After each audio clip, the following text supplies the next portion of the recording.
The Russian Mind Control Program. Controlled Offensive Behavior, USSR, is a 1972 U.S. Army study of Soviet mind control experimentation. The Russian directed energy weapons program focused on targeting of individuals, not groups.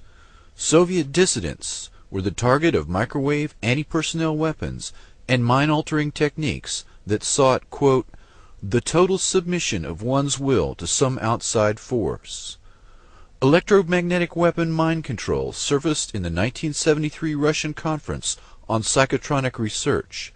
The agenda for the Prague meeting included the following 5 topics: erasure of the subconscious mind, development of ESP, induction of paranormal effects in dreams, the mechanical equivalent of neuropsychic energy, and the psi gene. The Soviets were known to have potent blinding lasers. They were also feared to have developed acoustic and radio wave weapons.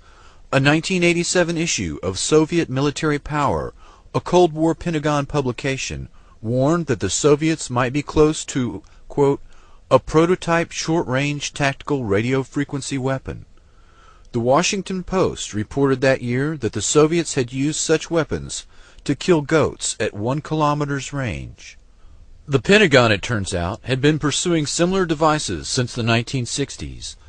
The Russian capability, demonstrated in a series of laboratory experiments dating back to the mid-1970s, could be used to suppress riots, control dissidents, demoralize or disable opposing forces, and enhance the performance of friendly special operations teams.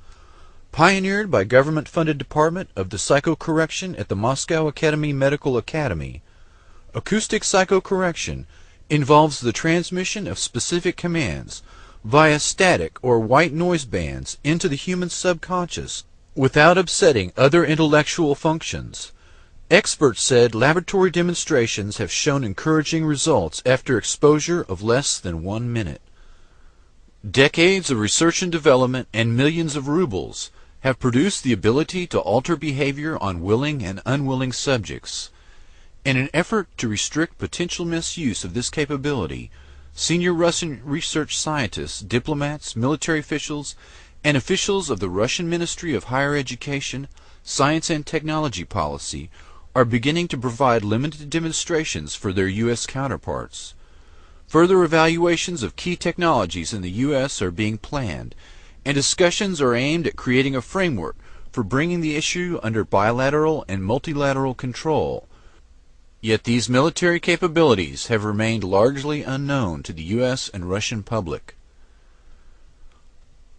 The Department of Psychocorrection at the Moscow Medical Academy acknowledged the potential danger of this capability. The Russian experts, including George Kotov, a former KGB general now serving in a senior government ministry post, present in their report a list of software and hardware associated with their psychocorrection program that could be procured for as little as $80,000.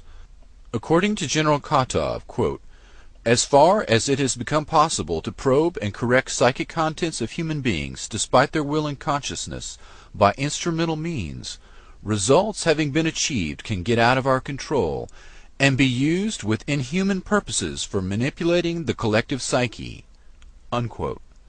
The Russian authors note that world opinion is not ready for dealing appropriately with the problems coming from the possibility of direct access to the human mind. Therefore, the Russian authors have proposed a bilateral center for psychocorrection technologies where U.S. and Russia can monitor and restrict the emerging capabilities. Dr. Igor Smirnov, a Russian expert on non-lethal weapons, was brought to the U.S. for a series of meetings in Virginia in 1993. The meetings were attended by representatives of the CIA, DIA, FBI, and ARPA. Civilians included representatives of the National Institute of Mental Health and directors of biomedical research. Dr. Smirnov and his non-lethal weapons technology was brought to Waco during the Branch Davidian siege in 1993 in hopes of using them on David Koresh, but a software problem reportedly made this impossible, and Smirnov could not guarantee its safety. A firm called Psychotechnologies Incorporated, based in Richmond, Virginia, entered into an agreement with the Russians to share and develop this technology for American use. Dr. Smirnov died of a heart attack in 2005, and his patent is now held exclusively by Psychotechnologies Corporation. Psytech is controlled by Colonel John B. Alexander, NSA General Michael Aquino, and Lieutenant Colonel Albert Stubblebine, among others. He needs the money. This is called computerized psychotechnology. First, we gather information from the subconscious. Then we determine how a specific personality works.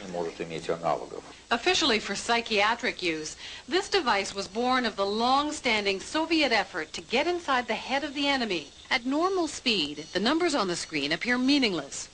But when we slowed down our video frame by frame, we found subliminal flashes of words. Words like fear and neurosis. These words trigger electrical activity responses in the brain and reveal private anxieties and other weaknesses. And this command, which is brought in bypassing the consciousness, has the same effect as a commandment. It's like a word of God. So we simply cannot disobey it. So we said, well, what are the applications? And they said, well, they had tested with the simple phrase, bring us cake, and that they had piped that bring us cake in white noise up to the ground level, masquerading as just machinery noise, and both the workmen outside and their colleagues who worked on the ground level within 24 hours had come at different times of the day bringing them cake.